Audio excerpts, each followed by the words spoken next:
Assalamualaikum warahmatullahi wabarakatuh. Bertemu lagi dengan saya Ratna Ningsi, SSTM KEM, peserta Latsar CPNS Angkatan 11 tahun 2020, LAN Kedor Samarinda. Kemarin kita telah membahas mengenai aneka.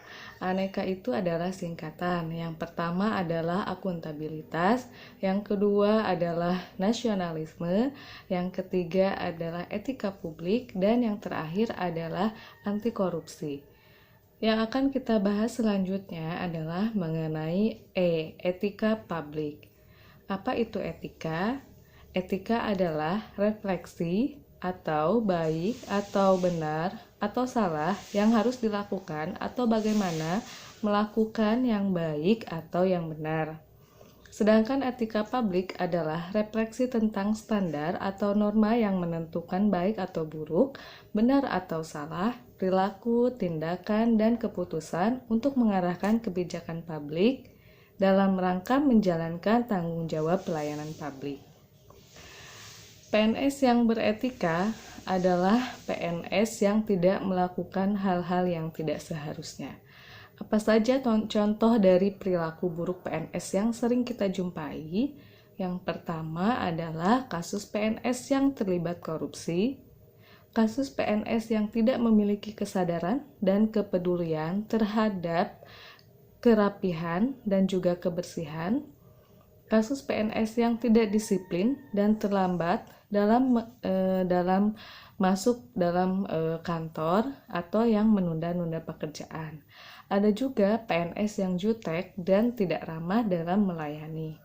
Itu adalah beberapa contoh dari PNS yang dengan etika yang tidak baik atau yang buruk. Selain itu juga ada beberapa PNS atau tingkah laku atau etika dari PNS yang merupakan etika yang baik. Contohnya adalah PNS yang disiplin, PNS yang bertanggung jawab, PNS yang dengan kejujuran atau dapat dipercaya.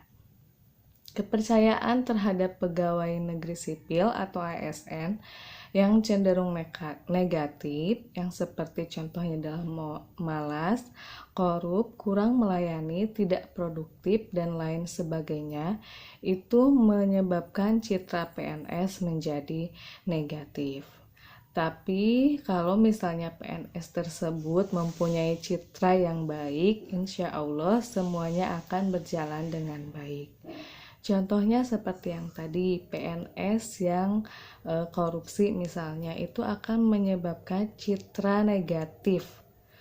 Kemarin telah dibahas beberapa kasus-kasus PNS dengan melaksanakan diskusi kelompok dalam Latsar CPNS ini.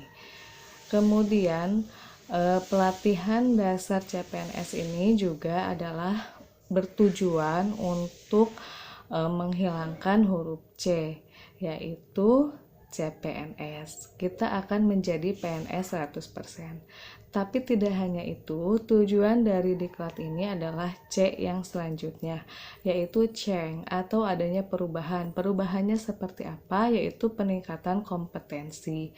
Kompetensi yang dimaksud adalah yang memiliki 3 kompetensi. Yang pertama adalah kompetensi teknis, kompetensi leadership, dan kompetensi etika.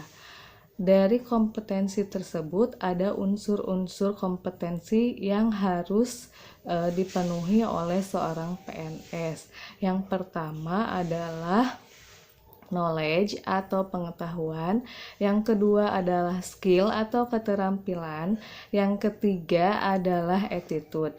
Nah, attitude inilah yang berhubungan erat dengan etika atau dengan etika publik. Dalam PNS juga ada yang dinamakan dengan kode etik. Kode etik tersebut dibagi menjadi kode etik profesi, di mana semuanya mengatur tingkah laku atau etika suatu kelompok atau profesi. Dalam pembelajaran kali ini sangat penting sekali untuk PNS atau untuk CPNS yang sedang melaksanakan Latsar. Kenapa? Karena dengan etika publik kita dapat mengetahui mana yang baik dan mana yang buruk mana yang boleh dan mana yang tidak boleh. Bedanya etika dengan moral tadi telah disebutkan. Kalau etika adalah tingkah laku baik, buruk, benar atau salah. Kalau misalnya moral itu adalah dorongan atau motivasi untuk melaksanakan sesuatu hal yang baik atau benar. Semoga apa yang saya sampaikan bisa bermanfaat untuk semuanya. Kita akan berjumpa lagi dalam jurnal berikutnya. Terima kasih. Wabillahi taufik wal hidayah. Wassalamualaikum warahmatullahi wabarakatuh.